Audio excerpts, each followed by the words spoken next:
So much yarn, so little time.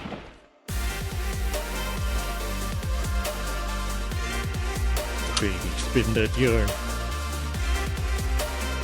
Quite the ripping yarn. Shall we start with the yarn?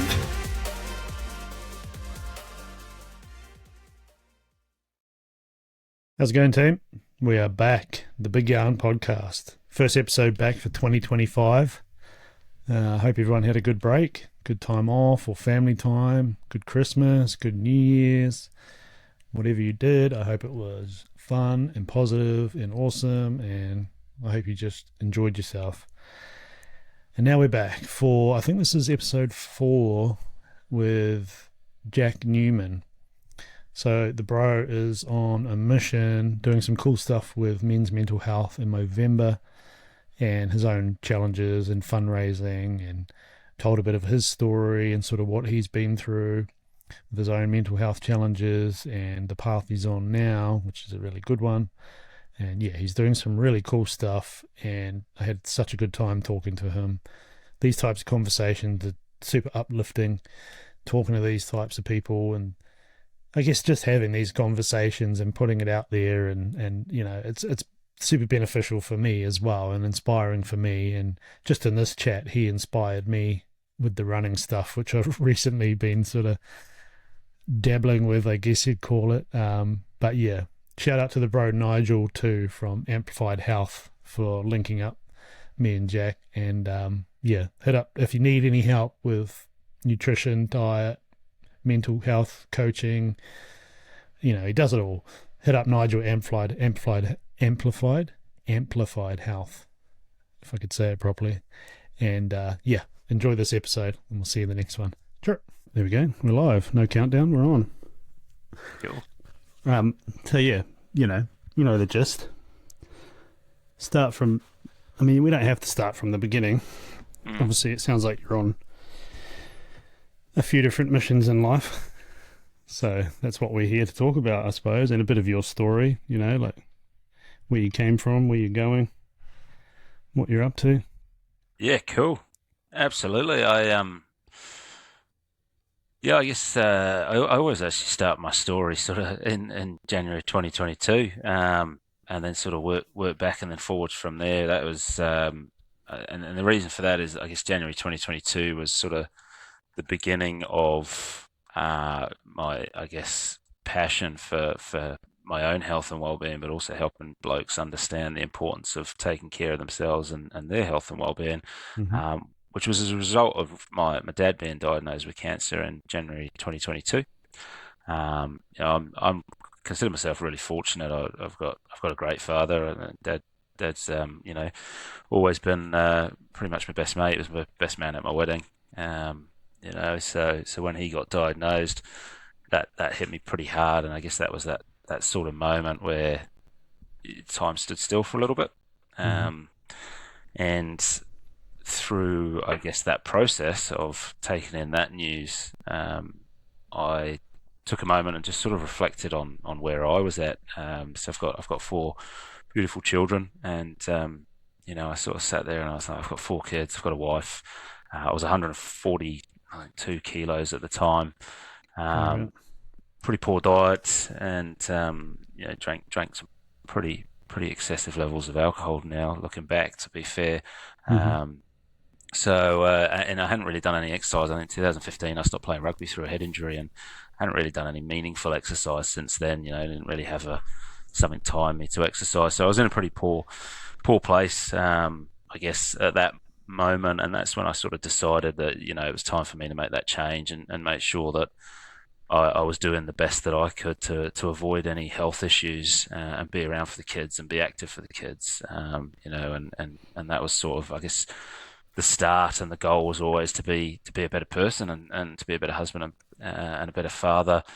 But at that point as well, I sort of knew myself well enough that I wouldn't do it for myself. You know, I didn't really have that, I guess, self-drive and motivation that would keep me on track. I'd, you know, done the yo-yo dieting over the years and dropped 10, put on 20, that sort of stuff. So, yeah, so I was like, well, what's going to keep me going with this? And I'd already been involved with Movember at that stage, just from fundraising stance. But the more I'd fundraise for Movember, I guess the more I'd actually realised that that they're making a change, they're making a difference, but also that men really do have a problem with looking Hmm. after our own health and well-being, and particularly the mental side of things. Hmm. Um, and I was quite passionate about it. So I realised that that was probably my best bet, was actually to tie my own sort of journey to the Movember piece and sort of help myself stick to the task through that. So I actually made a pretty hasty decision quite shortly after sort of all that reflecting, and a couple of weeks later went public with it and said to anyone that would listen, just to hold myself accountable, that I was going to run 5 half marathons over Hmm. the course of 2022, and then finish it off with a 60-kilometer ultra marathon. Um, Yes. now, I'll be honest. When I set that target, I didn't really know a lot about running. I didn't really know a lot about long distance running, that's for sure. So I wasn't quite sure what I was in for in terms of a 60k. That's a fair But distance. yeah, well, I went out the next day, and I think I ran about 1.5 kilometers and walked back. Hmm. And then I went, oh bugger, I've got to run 21.1k 5 times and then a 60. Yeah, that's gnarly. Yeah, but it was such a great year, and I mean, I went and did those halves, and then did the big 60k, and just did it by myself, sorry, around Auckland. Did a big trail around Auckland and finished off at work, which was awesome. There was a couple of hundred people there to see me through the finish, and I think from memory we raised, I think it was about $8,000 that year for Movember. So it was a Nice. huge success, and then it was at the end of that, through all that fundraising, I went to a Movember event, and then shortly after that, they asked me if I'd be willing to come aboard as an ambassador here in New Zealand. Hmm. And I went home that Christmas and spent 4 weeks at home with the family in England. Took my family over, and I drank every day for 4 weeks, if I'm honest. When we went back to Yeah, England, sort of let things slide a little bit, and just caught up with everyone and caught up with friends from school, and that's what you do, particularly over that's there, what those when it's circles. cold. Yeah, yeah, and those Um, circles of friends that sort of stayed in the hometown. That's oh, and usually how that's it it. goes. That's all Yeah. they've got to do. Do Go you to want to the go pub, for a curry and talk some beer? And shit. that's Yeah. about all we had. And I'm from a pretty small countryside town just north of London, and it's pubs. Hmm. That's what there is, and there's not too much else apart from fields Hmm. and cows. So yeah, no. So I went home, and then when we got back from that, it was that was the moment I actually sort of realised that I felt a bit like a hypocrite. I'd done all that work and told throughout that process, told all these people to make sure that they're looking after themselves and be proactive about themselves, and yet here I was, and I'd made a lot of progress, but I think when I did the 60k, I was 136 kilos, so I'd lost about 6 kilos across Hmm. the course of the year, and I was a lot fitter. But yeah, that was January the 5th. We left England, and that's I haven't drunk since then. I sat down and was Was talking that to. that Sorry, same year or what year was that? that was 2023. Yeah, so I've just ticked over 2 years sober. Far out. That's good Um, effort. oh mate, do you know, honestly, it's been probably the best decision I've ever made. Out of everything that I've done so far, I'd say that giving up the alcohol has been an absolute game changer. Hmm.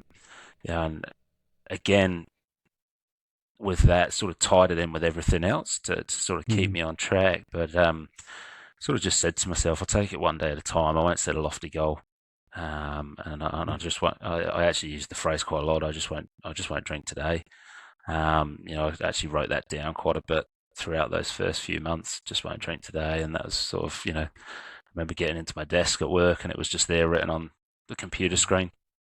It's the way to Um, do it, with goals. Take the big goal and just break it into yeah, small, manageable absolutely. pieces. Oh, and that was it. And I found as well, like, when because I work in the life insurance industry, and a lot of the events can involve socialising, and Hmm. it made it a lot easier if I was just saying to people, I'm just not drinking today. There was no lofty goal. It wasn't like, oh, I've given up, or Yeah, yeah, I'm yeah, doing 2 months off, or anything like that. It was yeah. literally just, I'm just not going to drink today. And over the months, they've slowly but surely got used to, oh, Jack doesn't drink. Still the It's a good same way. old That's a idiot good on way a to do it. lemonade now, but Yeah, There's one See, one thing I've always noticed about drinking alcohol that cracks me up. Like I'm not much of a drinker either. You know, I have a beer every now and again on usually in summer when it's hot. But one like observation I've always has always interested me. Like I did a lot of it when I was young, obviously, got it out of my system. But yeah, and it's like when you're at like an event and you know, "Oh, you want to drink or have a beer, like, and you say, "Oh no, I don't drink alcohol." I always feel like, not that I do, but like if you say it like that, you know, I always feel like they're sort of looking at you, going, "Oh, you know, he must have had a problem or something." But I don't know. It's always a weird interaction. Like you say, like saying it like that's probably a good idea. Like, "Oh no, I'm just not having any today," sort of thing. But I definitely feel like people jump to conclusions, you know. oh, massively. I actually, it's funny you say that because I won't lie, I was doom scrolling on the Instagram not long ago, and a reel came through on there, and I think it was a comic that was talking about, you know, he's sober, and the first Mm, response he gets from people is, "Oh, did you have a problem?" mm, And he was saying, like, you know, if you said to someone, "Oh, I don't eat mayonnaise," they don't jump to that conclusion of, "Oh, did you have a problem with it?" Must have been Uh, addicted to mayonnaise back in the day. yeah, rather than just Classic. you don't like it, or you're allergic Hmm. to it or something like that. But yeah, Mm, with the drink, it normally goes to, "Oh, did you have a problem?" mm, You know, or was yeah, there something there? And um, yeah, it, yeah.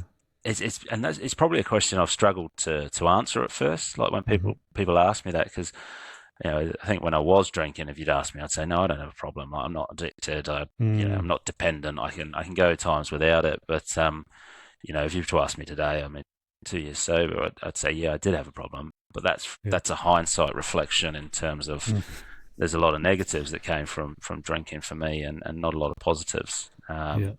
I'm Which sure is the you've probably noticed too now that you haven't drunk for 2 years how like especially I mean here in like New Zealand and England how ingrained alcohol is into society.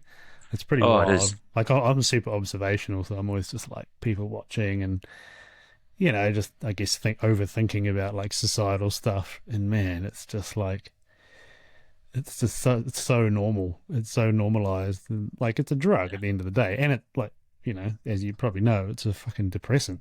It's not like it's good for you, especially if you drink heavily. Oh, But I was exactly. tripped on how Yeah. like ingrained it is. You know, it's just so normalized. Whereas other things like other whether it's like substances or whatever that are illegal, you know, people who are full blown pissheads would look at other people that use whatever and like judge them. It's like, Yeah. you're just on the fucking normalized one, you know? I don't know. It's just something I've always observed about alcohol and drinking, I guess. Oh, it is. It is. It's just it's treated totally separately, and you know, it's just accepted. Mm. You know, you still see the billboards and the adverts, and Mm-hmm. um, you know, I actually met someone today for the first time, and straight away the conversation went to how was Christmas, and you know, they were talking about how Mm-hmm. much they drank, and you know Mm-hmm. how fun it was catching up with friends for a drink, and you know, it came into every Mm-hmm. sentence. And then when they sort of asked me, and I was like, yeah, no, it was good, you know, but spent some Yeah, time with yeah, family. yeah. So it's just a The different great conversation. great Kiwi Christmas holiday, you know, go Yeah. camping, go sit in a chair somewhere and drink piss for days on end. It's like, Oh, and this is it, you know, and it's it's not for me. and exactly the same. I think if people can do it responsibly, you know, good for them. But Mm, that's not me. I can't. I don't. no. You know, I don't think I could take it back up and stick in a responsible space with it even now. Mm, Like, you know, knowing what I know, and I know I'm sort of an all or nothing kind of guy. yeah, yeah. Hence the jumping Cold straight turkey. into ultras rather than, you know, 5Ks or something like that. Yeah. Um, but yeah, so no, I gave up the booze early, yeah, beginning of 2023. That's a good effort. That's Good on you. 2 years yeah, is a. that was when I guess the ball really started rolling, Mhm. and I jumped on board with Movember. I set myself another running target. So November 23, I ran the Kepler, so Mhm. another 60k ultra, but up and over a mountain, which evidently was, you know, came out the back of that Sir Edmund Hillary quote. You don't conquer the mountain, you conquer yourself. And I was like, "Oh, I want to do that. Yeah. If I can do this, what I did last year, why not?" So we went on to do that. But that, I guess, the big thing from 2023 for me. So after I gave up the booze, that was the first time I actually opened up about my own mental health. And my wife was the first person I spoke to, and around it. And told her that back in 2014 I'd actually got to a space where I got very close to ending my own life. To sort of, I was actually driving on route to end it, but broke down in tears on the drive and pulled over. And I'm thankful that those emotions came out and I managed to turn around. But yeah, so through that process, then I guess I started sort of going back to the real beginning of the story, and I had a great upbringing. Some of the guys that particularly I've met through the realms of talking for Movember and being a mental health advocate, I've had some really tough, really tough upbringings, and it just makes me really grateful for the fact that I've got loving parents and a loving household, and I did have a really good upbringing. But at the same time, growing up, mental health wasn't a thing.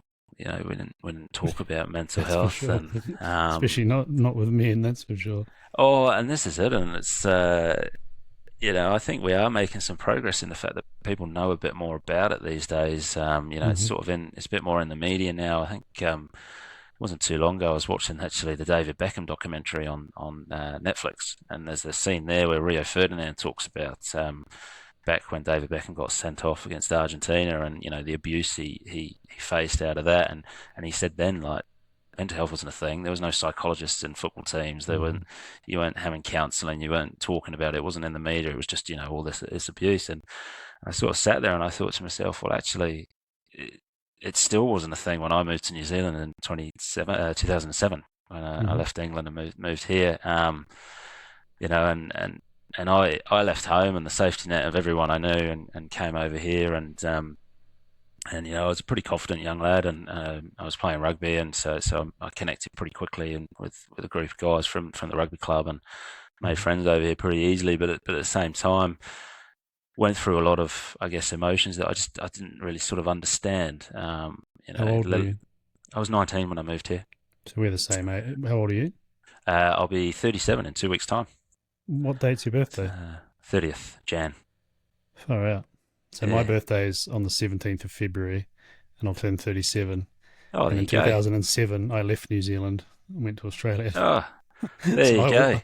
I was heading off, and you were coming in. Yeah, yeah, it was a great decision moving overseas. I guess you just don't understand that support network piece, right? And sort of leaving it all behind, and that was the first time I'd moved away from home, so I hadn't done any flooding situation or something. So moving the other side of the world and having to sort of fend for myself, and not having the luxury of going home to mum to sort my washing and everything like that, and that was out the window. So, but again, on the surface, and I've spoke to many people that I've known since I moved here, and they said that I wouldn't have said I was struggling. I wouldn't have said I had any issues. Don't get me wrong, but only now, in hindsight, looking back and trying to figure out how I got to that point in 2014, which to be fair was a lot of bad decisions on my own behalf that got me there,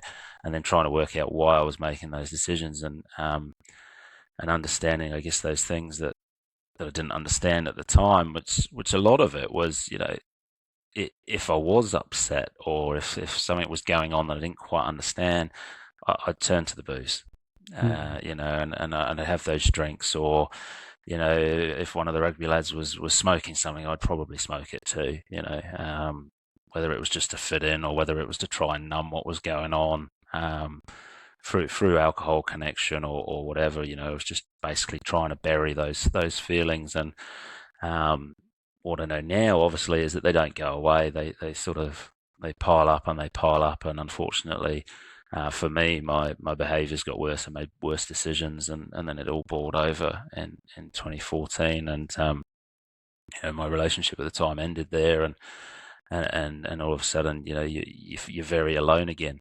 and very alone in the other side of the world to the rest of my family, and I actually had a very young son at the time as well, so there was I guess an excess of guilt, and not only letting friends, families, and loved ones down, but particularly him as well. So sort of picked all that apart in that across that 2023. as well as picking up this ambassadorship and being able to go along to talk to other blokes about what Movember is and what we do, and sort of got to a space, I'd say about mid 2023, where my own story and journey with mental health came into those talks. And I still remember, I forget who the audience was, but I still remember standing up for the first time and saying it out loud that I'd almost ended it on stage, and it wasn't as hard as I thought it was going to be. So from there, I guess, that sort of became more of an ever present, and all of a sudden, all these more further opportunities opened up for me to go and speak to crowds, particularly male crowds around my own journey, and obviously being a bigger bloke as well, and with the running, managed to get a lot of momentum with other blokes, and helping other blokes, I guess, move into that vulnerable space and open up a little bit more. So I guess that sort of fed back into my passion and kept me wanting to do more and keep going. To the point where last year I decided to, of course, another ultra in 2023. What do you do 2024? Well, I ran around a running track for 24 hours. In November of last year. A sucker for punishment.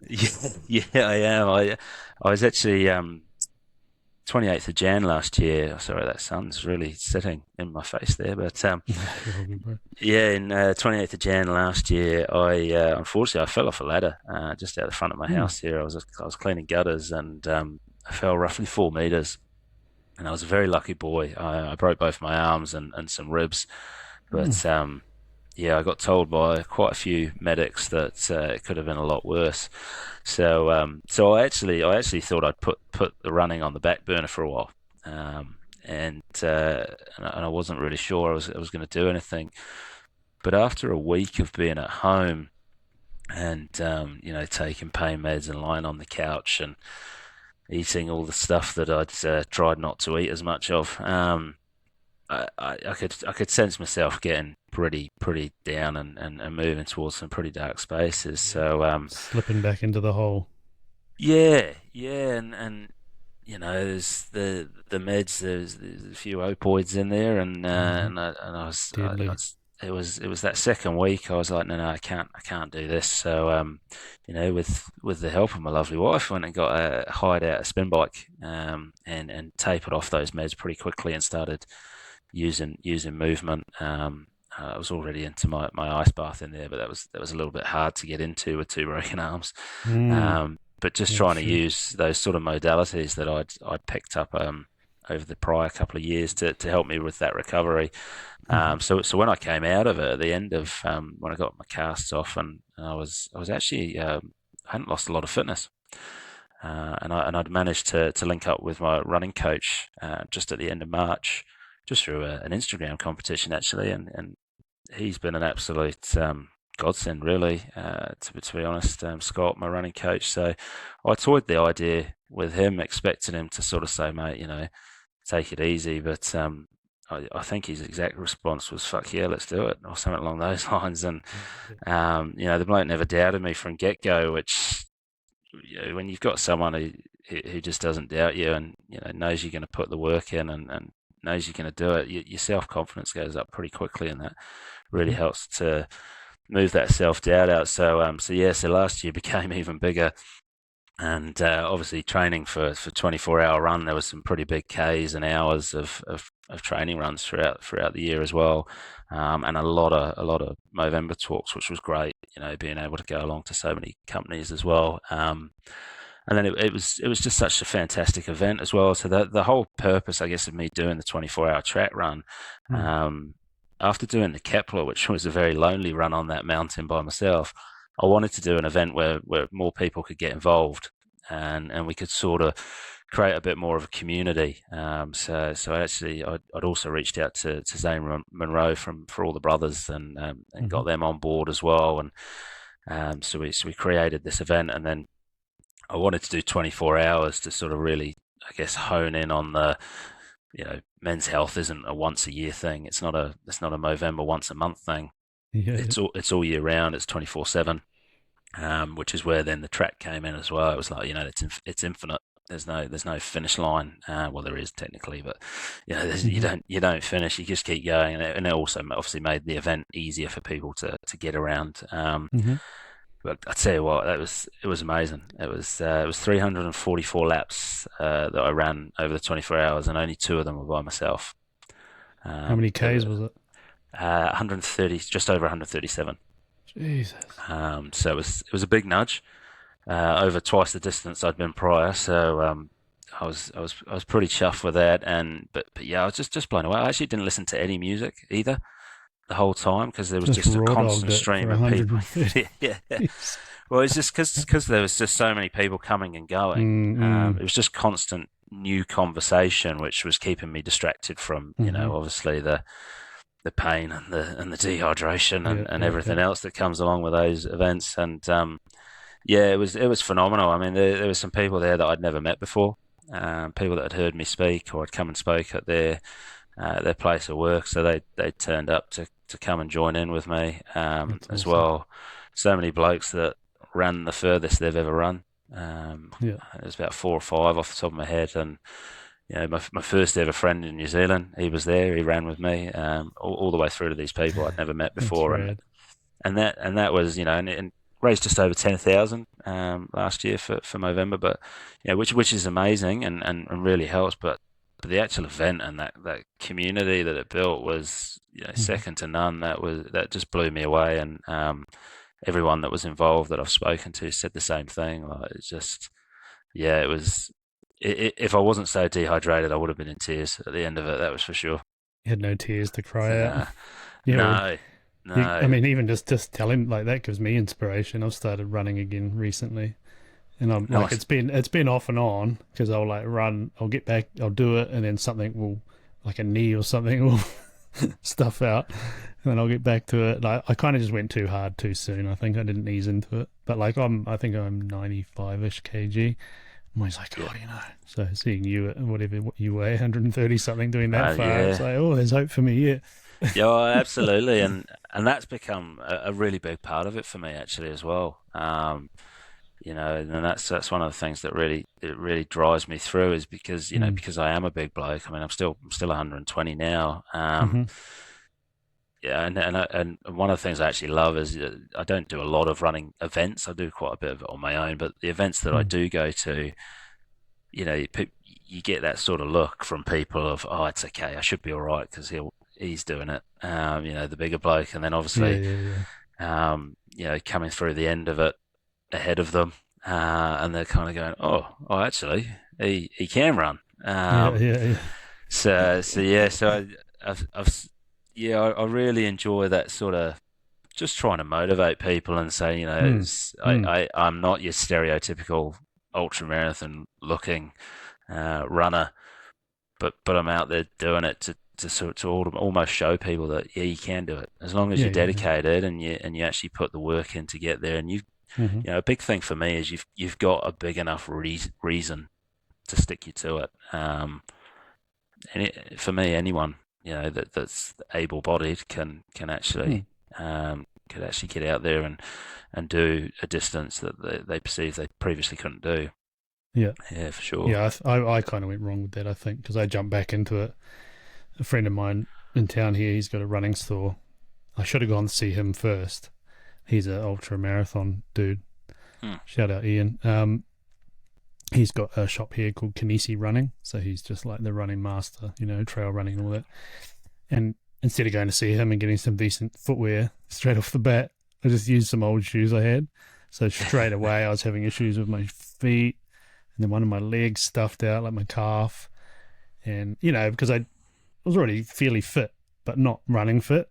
Do a lot of hunting and stuff, so it's like, that alpine fitness. But yeah, I think I just jumped in and pushed it. Did a few runs of like whatever, few K, and then I was like, sweet, 5K, boom. Then I was like, smash out 10, but I just started falling apart. So I've sort of just slowly been getting, I sort of, as long as I do one a week and just do a few K a week just to maintain, because I was mainly just doing it for the fitness, just to get that cardio stronger. and whatever else, if I lose some weight from it or whatever. But when I first started, I was like every second day out there, and I just, the body just fell apart. And that was sort of like, you'd have to reevaluate here.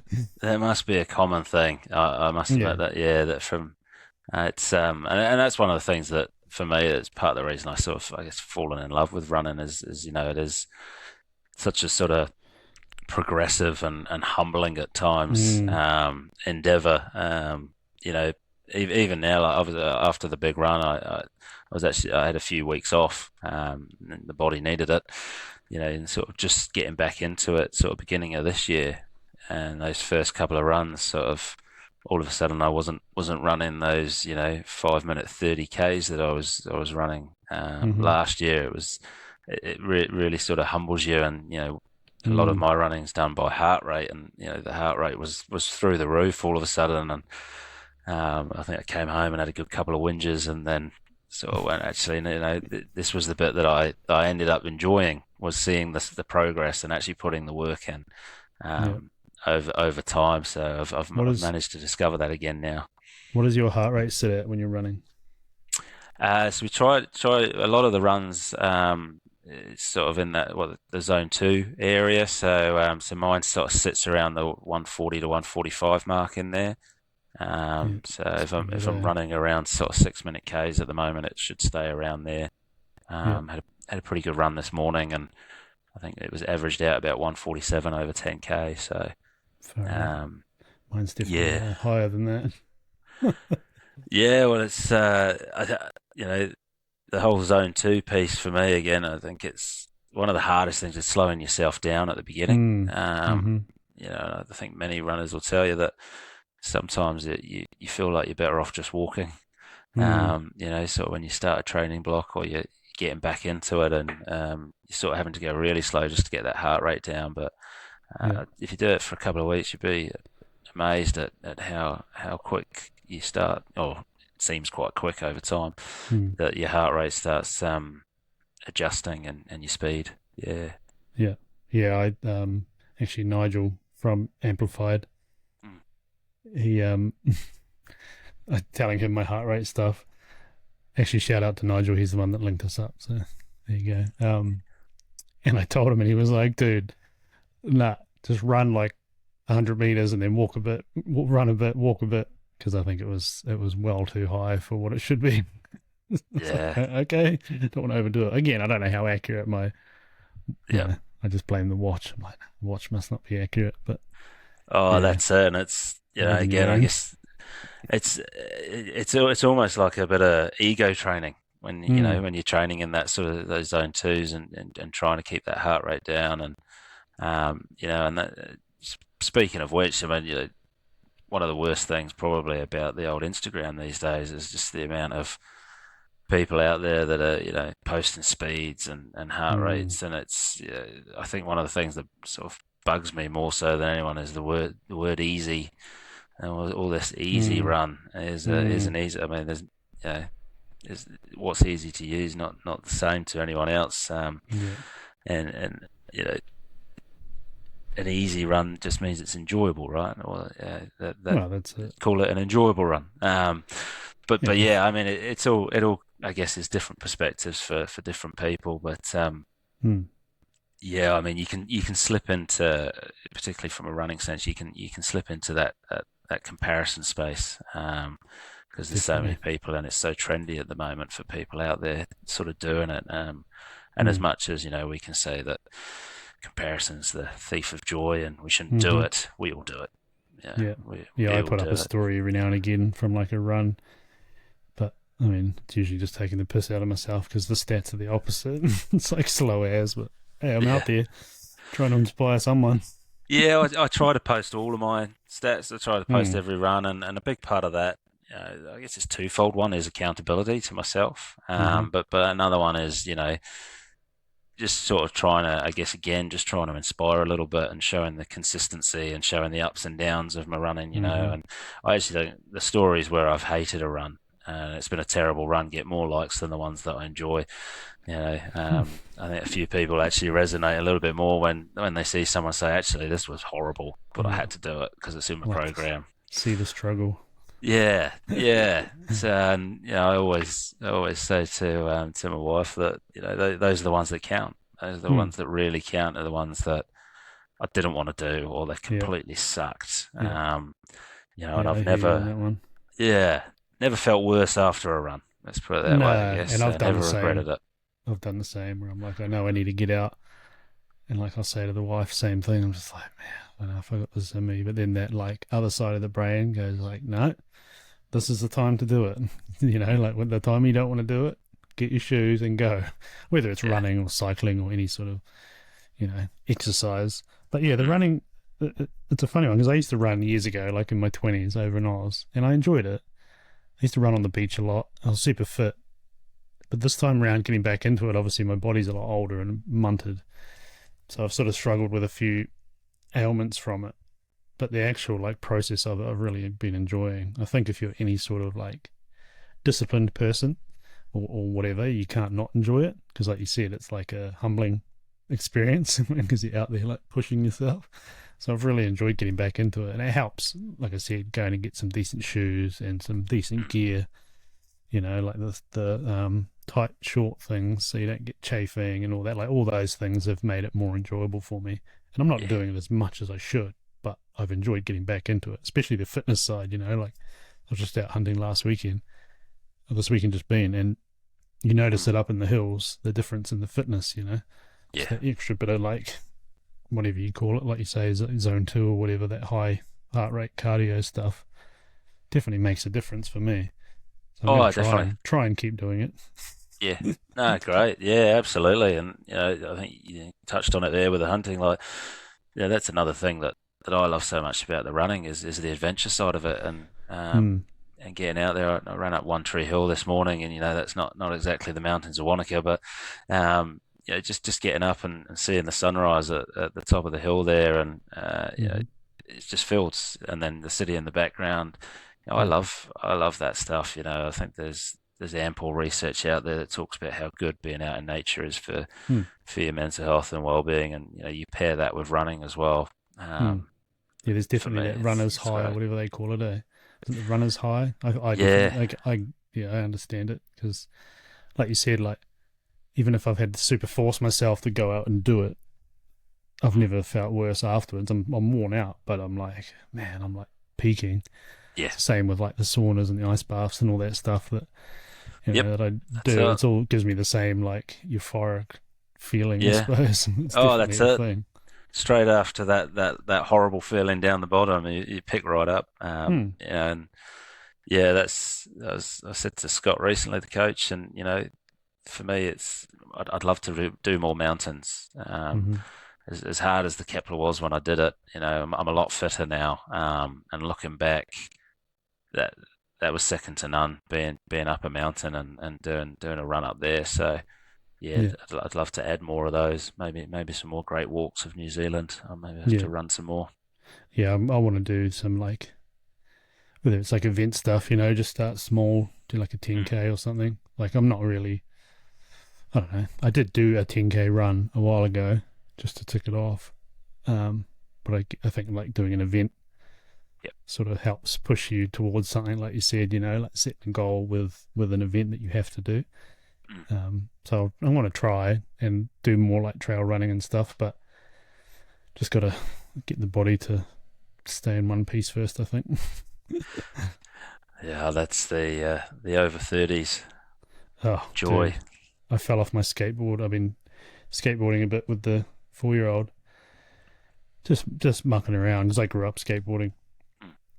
I still snowboard and stuff a lot, and yeah, I cooked it down there and just sort of slipped off. Man, something that I wouldn't even bat an eye at when I was young. I was like munted, smashed my foot, my hip, my leg, blew my shoulder out again. Like I'm just like, I just slipped off. Mm. But yeah, like you say, like a 35-year-old plus rig hitting the concrete is a lot different. 20-year-old or whatever, teenager. Yeah, pretty gnarly. I think that's where you've got to be strategic, especially with running, because it's pretty high impact stuff. Oh yeah, So yeah. you've got to It's slowly work up to milestones instead of just gung ho, Yeah. which is what I did. Stupidly. Yeah.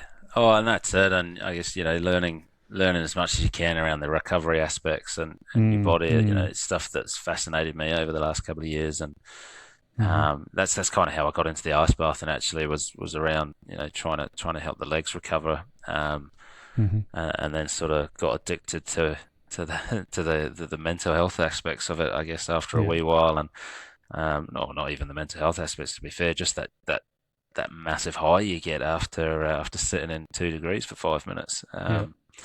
But yeah, slowly but surely over time you sort of see, I guess, that reduction of inflammation. And I personally as well, I tend to ice bath after work, where I can, and it sort of just helps reset me for the evening with the kids, and the joyous bedtime run.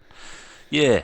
And I hate to be that person that's like, like you say, like the Instagram generation, like the trendy ice bath, the kids. Like, I'm not that at all. Like, if I post up about it or something, it's like because I actually get a benefit from it and I want to share it with others. It's so hard not to be that like douchey, whatever Instagram dude. But yeah, I'm going to build one or buy one, like a proper one out of like a freezer.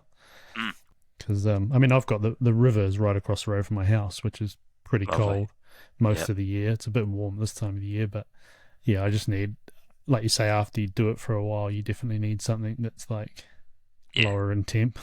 In winter here, you can just use the normal one outside because it's freezing. But over the summer months, I'm like, I think it's time to get one that I can have down below like 5 degrees, because that's definitely where you get the best benefit from what I've found. And that's the thing. I mean, mine was actually the local football club were getting rid of a chest freezer. Nice. So I just took that for free. I mean, she's a pretty old rust bucket, but it's not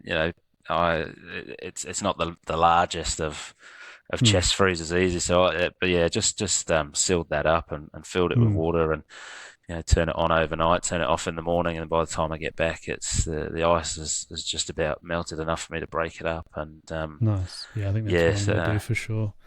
Yeah, so, seems like the best sort of budget-friendly way to do it. And at the end of the day, it's just got to be cold water. Like you say, it doesn't need to be flash. It's just got to do the job. But having done it for however long now, 6 months maybe, sort of consistently and not. I definitely see the benefit from it. Like you say, even with like just the inflammation in the recovery side. Yep.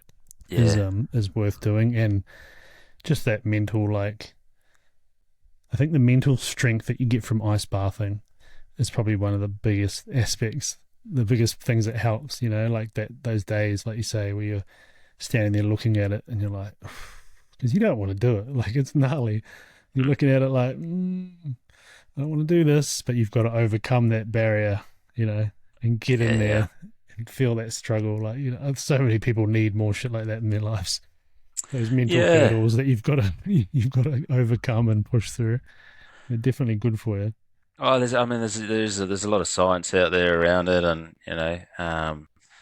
just around that sort of resilience building through putting yourself through these sort of tough situations, and it's certainly something that I've noticed over the last sort of few years. The more regular that I'm doing the ice bath, and the easier it is to get through those low points in the run, and the more I'm doing that, the easier it is to deal with, I guess, outside stresses. And it's between that and giving up the booze, real personality shift, really, just in how I deal with problems at work and at home, all for the better.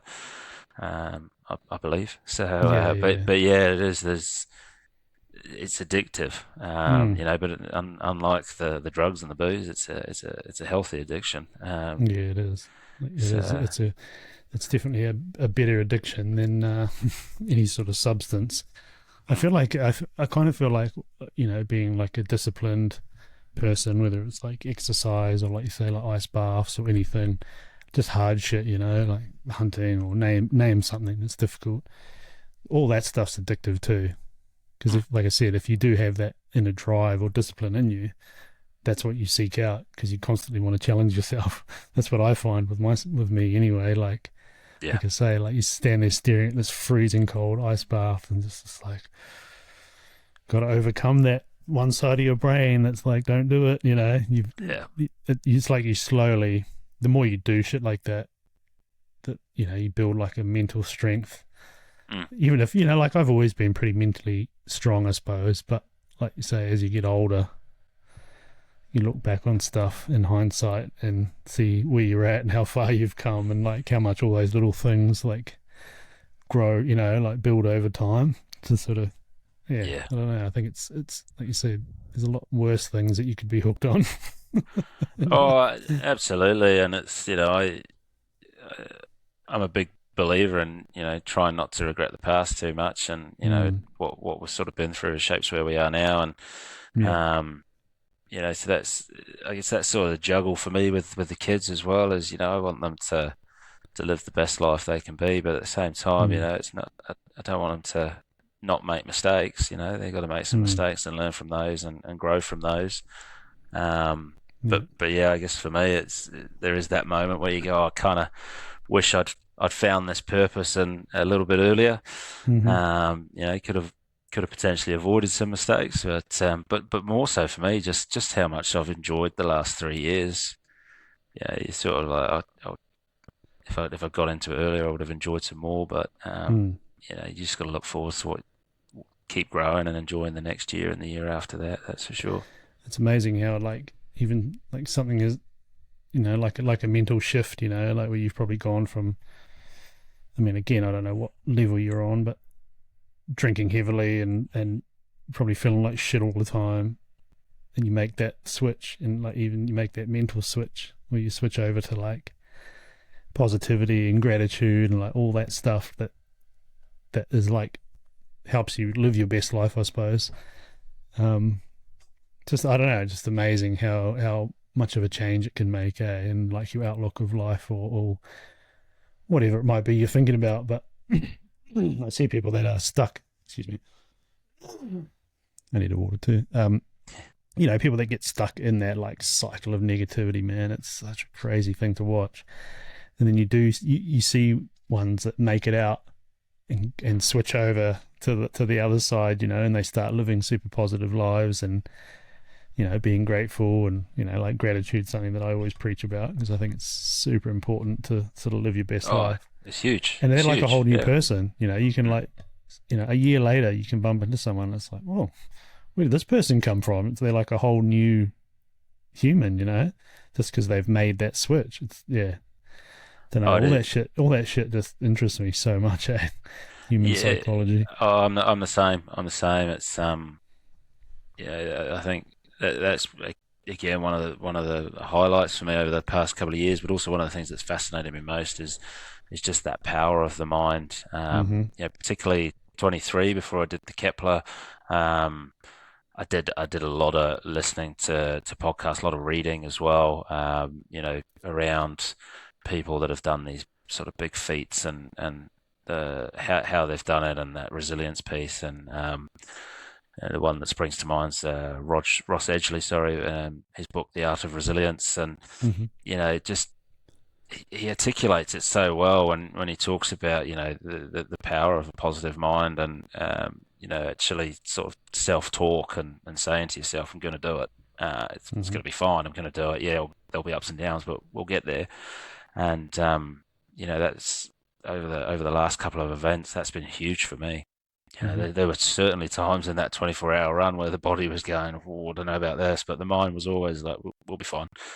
We'll be absolutely fine. There's no bone popping out. You'll be fine. Keep moving. It will go away. There's no compound fracture. Keep running. Yeah, pretty much. And but yeah, it's an interesting one as well. Like for me, I'd love to be able to shift more people into that space. You know, and again, particularly men, because, you know, we're a little bit worse than the other sex at doing that. Definitely. But the only person that can get them there is themselves, and that's, I guess, that's sort of the hardest piece with the advocacy stuff. You know, and there's a lot of other people that do a lot more than me as well in this space that talk about it quite a bit as well, and in terms of, you know, the support's there, and people want to help you, but the trigger is yourself. You've got to be ready. You've got to be ready to turn that switch and to actually put the negative to one side and start thinking of the positive and being grateful for what you do have and moving forwards. Well, even like you were saying earlier, you know, about doing your talks and stuff for Movember, like getting to that point of vulnerability can be the hardest part, especially for men.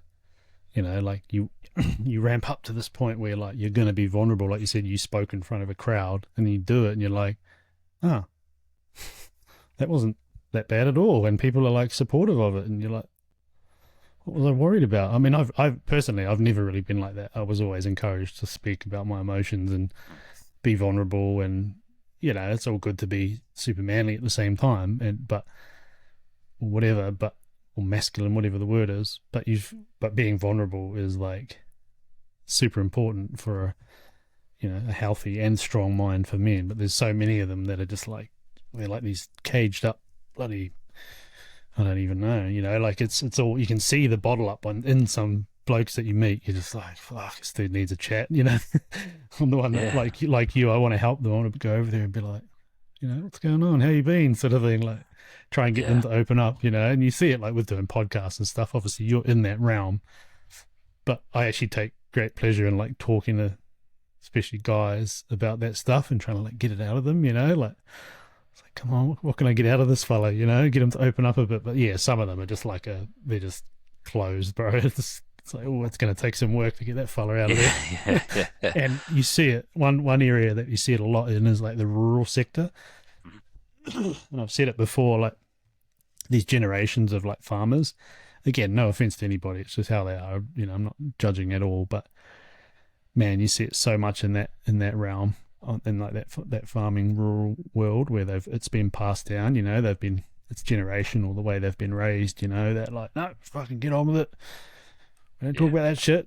Just work. You know what I mean? Like, I don't know. Again, it's just another observation of mine. I'm not judging at all. Everyone's different and unique, but I'm the same. I try and help people where I can, even if it's just a conversation, because I've always been, you know, I've been through all sorts of shit and managed to get through it, and I know how it feels to feel shit. But if you can help people, like by, you know, like even doing like these, by being vulnerable and showing vulnerability, you know, you can be the biggest, toughest guy around, but if you open your mouth and you're vulnerable and shit, other men will see that and be like, oh, fuck, it's okay, you know, and that might help them, like, you know, start that process or something.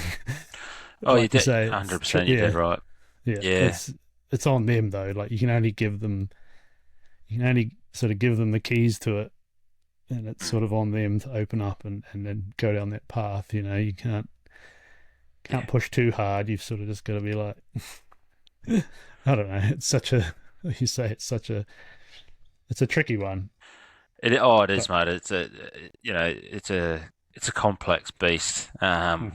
When it comes to the mental health subject, you know, everyone's different. Everyone has their own way of dealing with things and their own backgrounds and the likes. And there are so many good. And, you know, as you were talking about the rural sector there, you know, my brain straight away goes to, you know, the Rural Support Trust and Farm Strong, which are two great organisations. You know, the legend, old Matty Chisholm, is out there with the Rural Support Trust, you know, talking to farmers all day, every day, and trying to make that shift. But again, you know, they've got to be willing to come to that party, and you know, that sector particular as well. You sort of wonder, you know, where does that generational change come? And it's not passed down to the next one. So that's where I guess the more blokes we can get to be comfortable being vulnerable, you know, from different backgrounds, different blokes that look different, that are different, the more that people will resonate with one or the other, and hopefully that'll have that ripple effect on from there. Because, you know, to your point as well, like we're not asking people to give up their masculinity or to, you know, to down all their other tools. Like, you know, you can be vulnerable and still be a big manly burly bloke. Like, yeah, exactly. We just need to understand emotions and how to regulate them more than anything, and then, you know, be able to actually put our hand up when we do need support and accept that support as well. Yeah, especially for the young crew, like you were saying. I don't know what age you were in 2014 when you went through that stuff, but, you know, even looking back at like late teens through early mid-20s, man, that's a hard time as a young man. Like, you know, I think back to my time over that age period, and it was wild. But like I had relationships that came and went as well, and same thing, you know, I got pretty down in the dumps, and I just feel like by, you know, whether it's like these conversations or whatever, you know, a young fella seeing it, like talking like this and talking about this shit, like as us who are obviously older than what they would be, you know, it can be, they can overlook at you and be like, oh, who are these old earkids, you know, because they're in that cool young fella phase. Or they can be like, oh, hang on, like, yeah, I never got taught this shit from my dad or my parents. Like, they might be onto something, and that might stop someone going down that path and getting to a point like you did in life, you know. Because I went through some of that shit around that age too. It seems to just be this cycle of life, and different things happen at different ages. And, you know, at that age, you potentially don't have the mental strength or capacity to deal with it. So you do end up in those situations that can potentially turn out pretty shit, you know. I must say, you know, as well, like I've done a couple of talks at high schools now, and particularly all boys high schools here up on the North Shore in Auckland, and you know, massive credit to these schools. They are moving into you know, this space and really trying to help the boys understand. You know, I'm sure the female schools do it as well, and you know, helping them understand emotions and mental health and regulations. And you know, I guess one of the good but very sad things is, because you know, suicide's becoming more and more prevalent in those younger age groups, this generation coming through are seeing more of it, and they're understanding more about it, and they're getting that, I guess, earlier education around some of this stuff, which you know, whilst we don't want that to happen, and it's very sad, you know, it's helped put some of these things in play that we will now hopefully reverse, I guess, some of those trends around suicide statistics and poor mental health. But yeah, like I say, it's just the more we can break down those barriers and help people get to that point where they're ready, and earlier, you know, as well. And you know, my son's 11 now, and he's moving into those teen years, and you know, he's intermediate next year, and then he's off to, or this year I should say, and then off to high school. So it's yeah, it's very real for us. You know, we're steering into that sort of age bracket, and you know, where unfortunately the majority of parents don't know the ins and outs of what they're going through. Yeah. But hopefully, if we continue to do this work and the schools continue, then we can make that shift. And you know, us saying to the kids, you can talk to us about whatever, whenever, might actually mean something. Yeah, the whole parenting things. I mean, I got a boy who's 4. He turns 4 on Saturday, and a 7.5-year-old girl. And like, you see the differences with them already. You know, like we were talking about girls being better at like the emotional side, because she's very emotional, very, you know, what girls are like, and then Forrest is just like this little wrecking ball. They're just two completely different creatures. So even early on, you see it, and like you said, once, especially with boys, once they get to teenage years, that's where we've got to step in as the dads or the parents, and teach them the right way of how to carry themselves and go about things. Because like, in a way, I think I got taught, like my old man just, I don't know, he just worked heaps when I was young, but you know, like, there's a few things they always said. It was like, you know, be open, you know, don't hide your emotions, let you know, if it's there, let it go, like, talk about stuff. And I was from a rural area and grew up on a little farm, but it was a very like hippie, it's more hippie vibe. So I guess that's kind of why it was maybe a bit more open-minded. But yeah, the juggling act of parenting, like, especially in those teenage years, man, you got to be, you definitely can't be like the parent that's, oh, I don't know, like, whatever. I don't think you can anyway. You've got to be like hands-on. And, you know, like you say, it's a pretty volatile time to be a person when you're a teenager. You think back to when you're a teenager and you're just like, man, it's just such a, I don't know, very vulnerable part of life, I feel. Oh, it everyday is, it life. is, and it's it's hard to put myself back there these days. But I think one of the things that still stands true is in that moment you feel like your problems are the worst in the Mm-hmm. world, and no one else is experiencing them. And Mm-hmm. you grow up, and particularly when you become a parent and you've got kids, and you realize those problems you're worried about are nothing. Yep. And 100%. and trying to, I guess, help as well these kids understand, and young adolescents understand that those things that they think it's just them are just so common, Mm. and the person Mm. sitting next to them is probably going through the same thing. But neither of them are talking, so they don't know No, that that's they're it. both going through the same sort of thing. But yeah, unfortunately, life's not easy. Um, but No. if we navigate it right, and it can certainly become a lot more enjoyable and easier.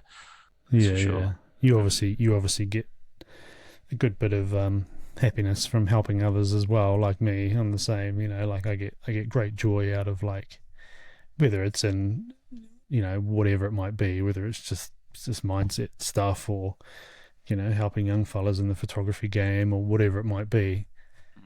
And it's on like a super sort of, I guess, like, not gratitude, but like, I never want or expect anything in return. I just legitimately get a joy out of helping other people, like, succeed. It might even just be with, like, running or something simple, or just a few little ways to think about stuff.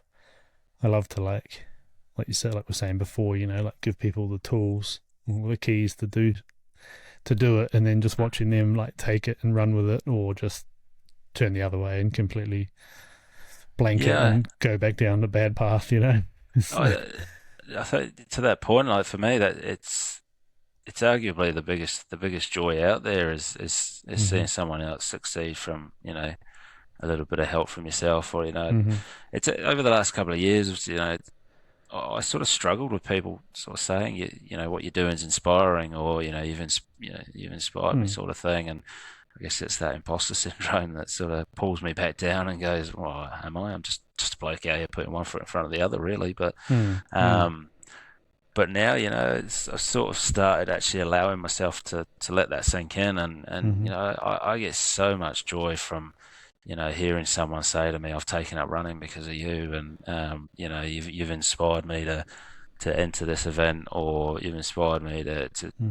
to start looking after myself a bit better. The amount of people that have messaged me about giving up the booze, and I get so much joy out of that. And yeah, I think from my own efforts, there's joy there, but that intrinsic factor is just not quite that same level as Mm. that. Being able to actually see the joy on someone else's face that you sort of helped create, or had an input Yeah. in as well. So it is something that fills not only my cup, but continues to fill that passion, and keep me pushing. And Hmm. it's hopefully something that the kids will inherit as well. And thankfully my wife as well is a huge selfless person, and does a lot of work to help others. So Hmm. hopefully they follow suit there, because it's just so rewarding. Mm. Yeah, I think it's a good mix. If you've got that good mixture of, like, say, like, selflessness, but then you're always going to have that self-deprecating stuff where, like, you don't look at your achievements that are inspiring others. You're like stoked for them that they've taken something from it and they're achieving. You put it all into them, and then I'm the same. And then every now and again, you've got to, like, you have those moments where you, like, analyze, and you're like, oh yeah, I am doing something. Yeah. It's like you can't be 100% selfless. You have to, because you wouldn't do anything. Your whole life would be dedicated to, you know what I mean? Like, there's always a little bit of, not so much ego, but, like, because there's something in there driving you to achieve all this stuff. Like, it's in there. It's your self-discipline. Mm. So it's like a fine mixture of personality where you have some selflessness. You might be, like, 80% or whatever selfless, but there's always going to be that little bit of something in there which is what drives you to push to achieve the things to then inspire the people. You know what I mean? It's like, I don't know, it's like a blend of the right stuff. But again, Yeah. years ago when you're heavy on the booze and stuff, you hadn't quite figured that blend out. and then you get on the right path, and it all comes together, and you keep doing it, and then you get the people messaging you going, oh, you've inspired me, and it's changed their life. Like one little action, whether it's a bit of information or a bit of inspiration, you can change someone else's life forever, whether it's through definitely taking up running or that's whatever it may be. That's one of the big things I've found is like, the selflessness stuff or trying to help people. It doesn't have to be something major. It can be the tiniest little thing, even just doing the stuff yourself and showing others and making it, like doing the talks that you do or anything like that. That person can take that away, change their life forever. It's such a, I don't know, it's super powerful, and a lot of people probably don't think about it on that level, but I can't help but to, because you see it in action, sort of thing. Yeah, it's I actually did a talk in June last year up in Vancouver in Canada, and Oh, it was through work, but also it was heavily influenced by the work I do with Movember. So it was talking about, because I'm in a leadership role, I was talking about leading and how inspiration comes into leadership, and that was one of the things that I tried to get the audience thinking about as well. As they're all leaders in this audience in the life insurance sector from all across the world. And I was talking to them about the fact that when we hear the word inspiration, quite often we think about people that are out there, breaking world records and doing these big things. And more often than not, the number one piece of inspiration that someone's looking for is what's that next step in their journey. Not this big stuff, there's not a lot of people out there looking for some big bloke running ultras. They're looking for, I'm here on my journey, where do I go to next? What's that next step? And I guess people don't really appreciate the fact that the path they've walked can actually help someone else with that path they're walking. And actually, I guess understanding that then sort of, I guess, diminishes the sort of podium that we've put the word inspiration on a little bit, and you start to go, actually, I can have a big impact on someone because I'm willing to help them and actually take them through how I've got to where I've got to, and show them that sort of next step there. And I think that's something that then sort of plays back into me and into driving. I love the phrase "what's next." I think it scares my loved ones when I finish an event and I go, "What's next?" But it's it's that sort of piece of continuously inspiring myself as well. Yeah. And trying to think of what's next and why am I doing it? What's it playing into?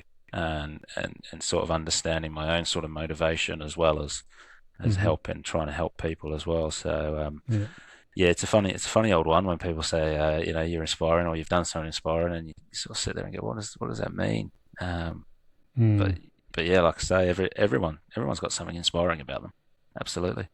Well, that's where these convos come in, and that's why I want to do this pod. Just everyone's got a story and something that they're up to, They've always got something that's worth putting out there. But yeah, I think that whole thing, like you say, it is hard to sort of like not be that, even like if you're like me and you, obviously, and you're ambitious, because that's what's sprinkled into that mixture as well. There's ambition there too, because you keep raising the bar and doing more and doing more and doing more, and that's the ambition, just keeps pushing you as well.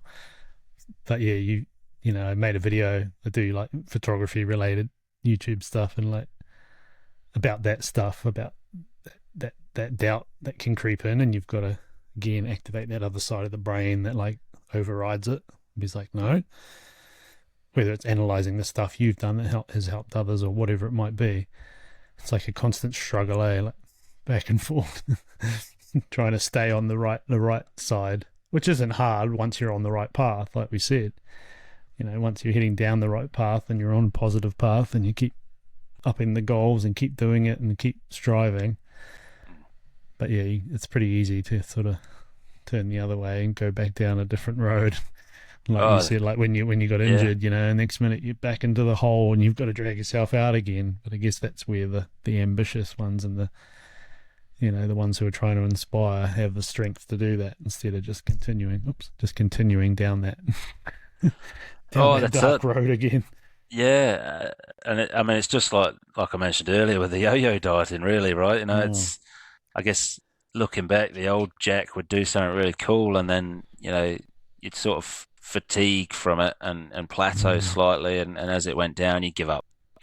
You give yep. up and you slip back into old ways, and I think that there's plenty of those memes out there where it shows that it's not all linear, it's up and Mm, down, and mm-hmm. progress. And um, I think that's a really important part for people that particularly people that are trying to help others and trying to inspire, and is Mm-hmm. understanding that point that you're not always going to be rocketing up, and Yeah. there's going to be moments where you actually just need to take your foot off the pedal a little bit, Mm-hmm. and but again, I guess if that meaning and purpose, or phrase of the year these days, or your why, if it's strong enough to sort of stop you from dropping too far before you then pick up the next piece and go even Mm-hmm. further, and I think that's a really key piece for people to understand.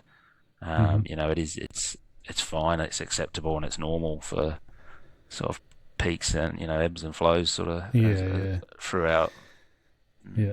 What I'm learning is like, I went through a pretty heavy like down period when my mum passed a couple of years ago, and I was in a pretty dark place, and I worked through it, and like I've always been super positive and all the stuff, ambitious, striving, da da da da.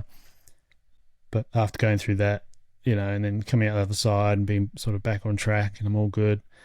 But one thing I've reminded myself lately is like it's still okay to have shit days, like even super positive people or whatever it is, super driven people still have bad, you still have an off day where you just feel a bit shit and you just need to, whatever you need to do to just relax or whatever.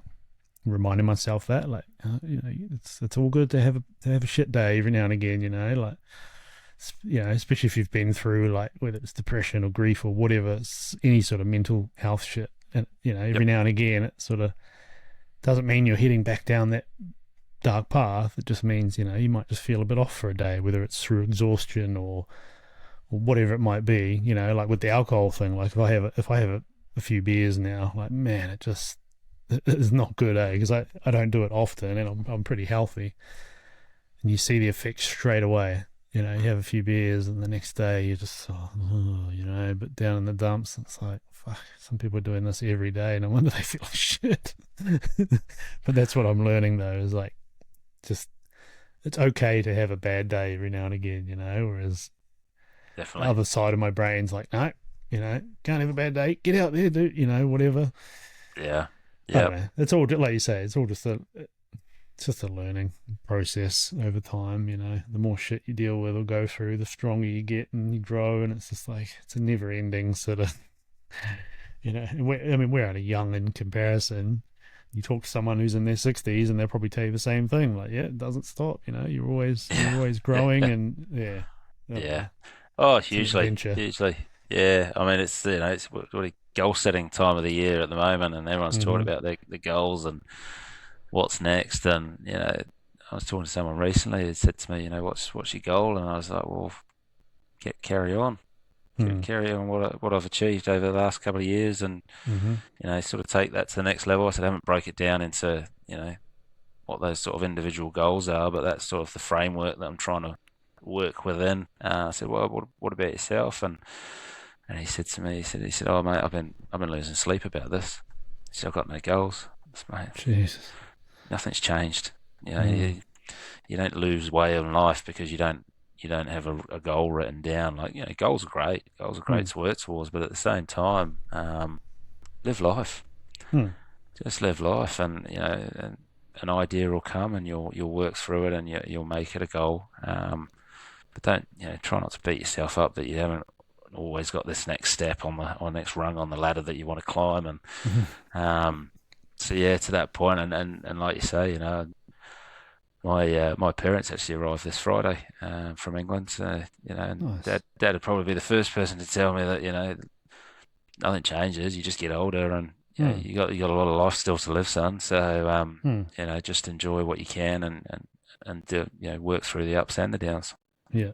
I think the best thing, no matter how old you are, whether it happens when you're younger or our age or whatever, a lot of people make changes when they have kids and stuff, but getting on a good path and like staying on it, whether it's like your mindset, like being positive and gratitude and all that stuff, it sort of makes you pumped for the future, like you get excited for the future, like whether you're, no matter what it is, like I said, your mindset or just your life in general.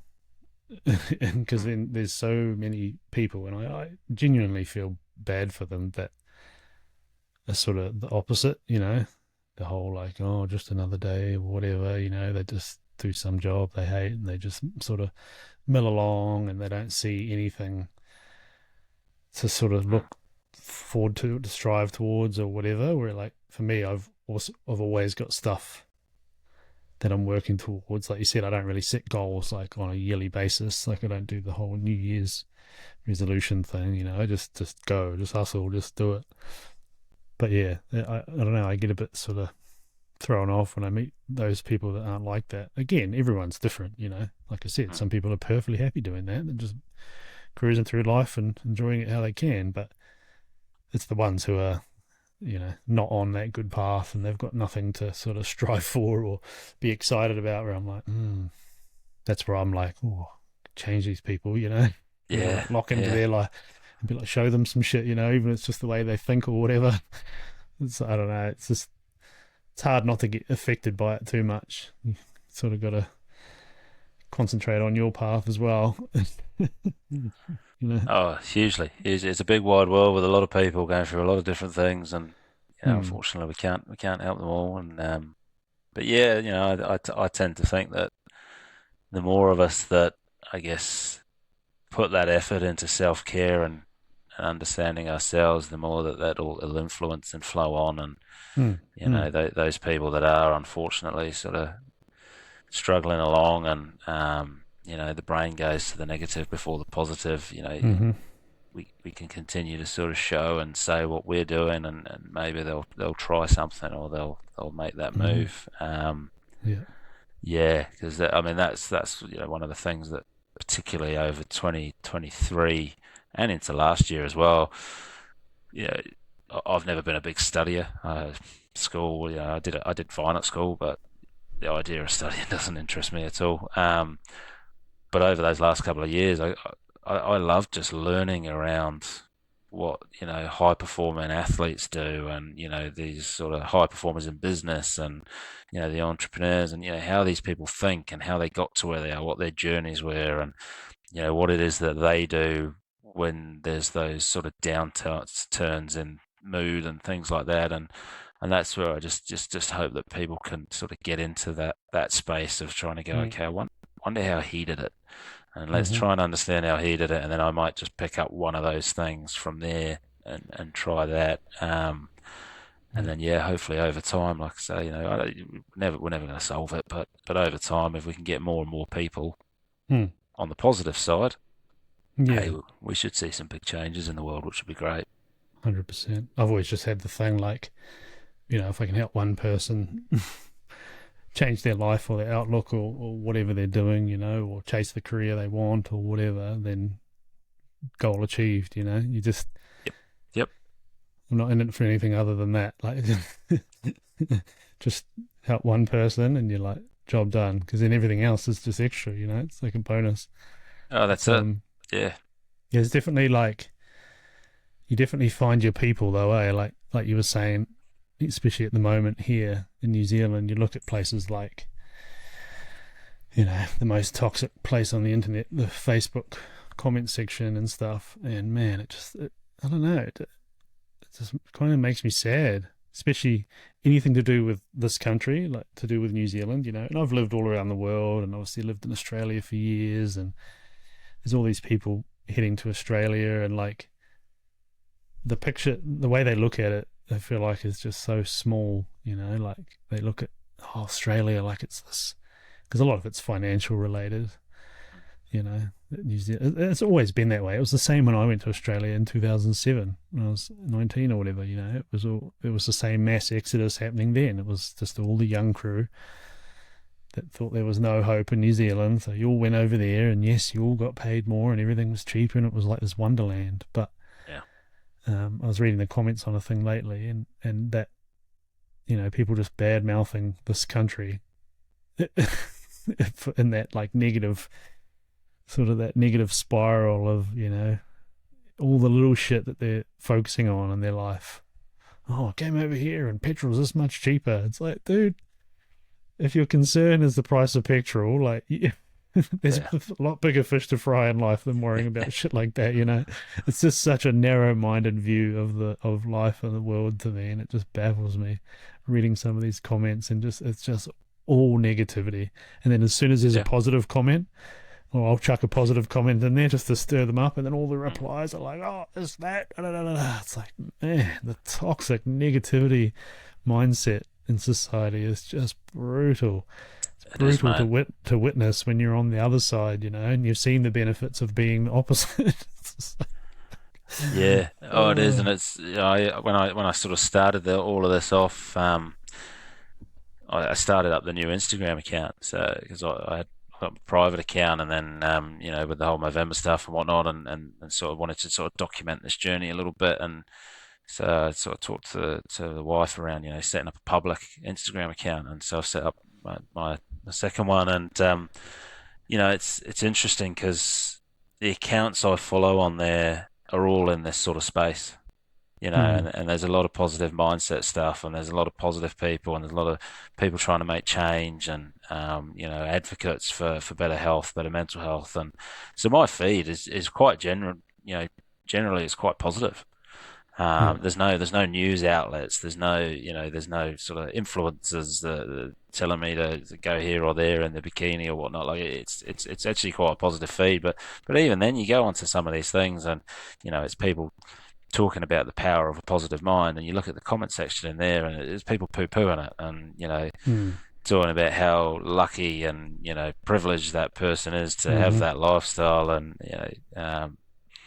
it's amazing how quickly the human mind goes to shooting people down, or to a negative frame on where they've got to, or to I can't do it because I've been dealt a bad hand, whereas you haven't, so you can go up there. Whereas some instances, yeah, that's the case, but the majority of it, no, you just got to put the effort in yourself and get there as well. But it's a space as well that we've looked into recently quite a bit in the social media, with the 11-year-old now getting his first phone, and it's a scary world. It's a scary world, because, and over the last couple of years I haven't seen it because I've been on this one, where it's a bit more positive. But you can see. Which one have I got you on? What's the one I got you on? Yeah, that's the public one. That's sweet. there. I mean, the other one, to be fair, is just mainly pictures of children, so which is why it's private. But on the old one, I sort of over the years followed this outlet and that outlet, and this famous person and that famous person. So I mean, I can scroll through the feed on that one for 20 minutes and go, nah, I'm done with this. It's it's bad news, and it's injustices everywhere, and and don't get me wrong, that stuff's important. It's not about being ignorant, but at the same time, I just don't choose to fill my brain with that stuff 24/7. It can have a big impact on your mental huge mindset, eh? Yeah, absolutely. At our age, we can see through it. Like we can see through it, and we're already on the right path. But you think about young crew, like you say, like teenagers. There's a reason why it's so influential to them, because whether they have the mental capacity or not to see through it, they just get so, I don't know what the word is, get so ingrained in them, I suppose. Yeah, they do, unfortunately, and it's I mean, it's a huge subject that you could probably speak about for hours, but the impact that social media in particular is having on that younger generation. Mm. And I wouldn't say social media as a whole is bad. Like I say, if you follow the right people and you've got the right algorithm, then it's actually Mm-hmm. not terrible. But unfortunately for the masses, it is it is pretty bad for them, and it's drumming in some pretty poor stuff into these youngsters' brains, which we can hopefully avoid. Yeah, well, that's what you say. So it's our job as parents, to steer them in the right direction, keep them away from it as long as possible. Yeah. If possible. I mean, obviously our kids aren't phone kids or really technology outside of TV, but you can only hold it back for so long nowadays. Once they're teenagers, I think it's sort of inevitable, but I guess It is. opening their mind to it would be key as a parent Yeah. of a teenager. Yeah, I mean, you got primary schools now that you need iPads, and you need to be able to use a computer for intermediate, and you got to have your own computer at intermediate. So you can't hold your kids back from a lot of this stuff. Like it's inevitable. It's just, I guess, about teaching them pros and cons and trying to help them understand, because they will see the bad stuff. So it's just whether or not they can understand it and deal with it. Yeah, I was telling the 7-year-old that there was no internet around when I was a kid, and it's just mind blowing to them. Like, I mean, I don't think her grasp on what the internet is there yet, but when you sort of explain it, and she's like, "What?" I'm like, "Yeah, stuff's all new." Like, I remember having the first iPhone when it came out. I think it was the year that I moved to Australia. The first iPhone came out, and I was like, "What? This is crazy." Technology just moves so fast. It's so baffling to watch. But like you say, there's good that comes from it too, and there's going to be great benefits that come from it as well. Doing stuff like this or whatever it might be, you've just got to use it in the right way, I think. It's hugely. I mean, it's COVID obviously was, I guess one of the positives out of that was just the amount of businesses and people that had the ability to now work from home or remotely. But that's the same thing. It's the same thing in terms of it's great to have that opportunity, but you got to use it right, and you got to actually understand it and respect it, and make sure you're not that person that's not now leaving the house and your mental health taking a huge hit because you get out of bed, you roll over to your dining room table and log on, and so it comes with ups and downs, technology, but I think if we can balance them out and utilize them for what they're there for and the good side of them, and try and negate, I guess, the bad habits that can come with them. I mean, it's human nature, right? It's comfort. And I guess playing that back to the earlier part of this conversation, it's where people like us have found that actually discomfort's better for us than comfort in most instances. Definitely. So I think it's the same when it comes to technology. It's not all bad. There's good with it. It's just it comes down to, can you be disciplined enough to actually use it just for the good? Yeah. Yeah, I hear you. How much? What do we got? How much time you got? You want to wrap it up? Yeah, it might do. It's getting dark. Yeah, it doesn't get dark down here till like 10:30 this time of the night. Yeah. It's a bit earlier now, but just that extra bit south, Yeah. Is there anything else you want to touch on? Any of your Movember stuff? Or I've done Movember a few times, and I've raised a little bit of money. I've never really had the time or anything to like give it a good crack, but I'll definitely jump in on it now this year. Oh, legend, mate. Good excuse to grow a mow as well. Oh, it's it's such a fantastic time of year for me in particular, obviously, but also everyone else that gets involved with it. And I mean, it's I actually had the joy last year of meeting one of the founding members. So evidently after my run, so I finished the run on the Sunday. On the Tuesday, I flew to Wellington for a Movember event at Parliament on the Wednesday. Nice. It was exciting enough going to Parliament for an event, but that was fully overshadowed by meeting Travis, one of the founding members, and hearing him speak about it all. A lot of people have probably heard that Movember started in 2003 in Melbourne.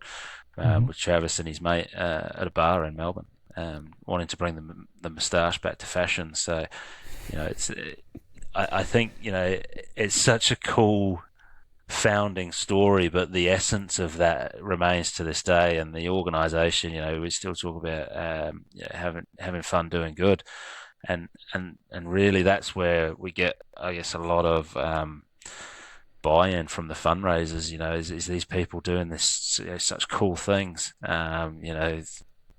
People going, the length of New Zealand on an electric scooter, and Mhm. a group of guys that did across New Zealand in a straight line this year. Just these ideas that are so left field, but they're just great, and they tend to be, as well. They bring people together, and they bring blokes together, Mhm. and then through the fun element.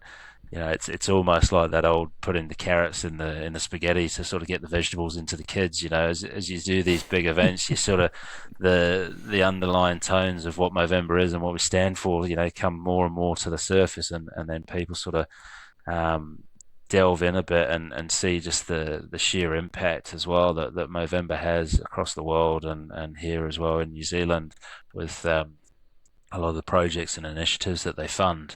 Mhm. It's yeah, it's such a great organisation, and I'm so grateful, and consider myself very privileged to be involved in the small capacity that I am in the bigger scheme of things with Movember.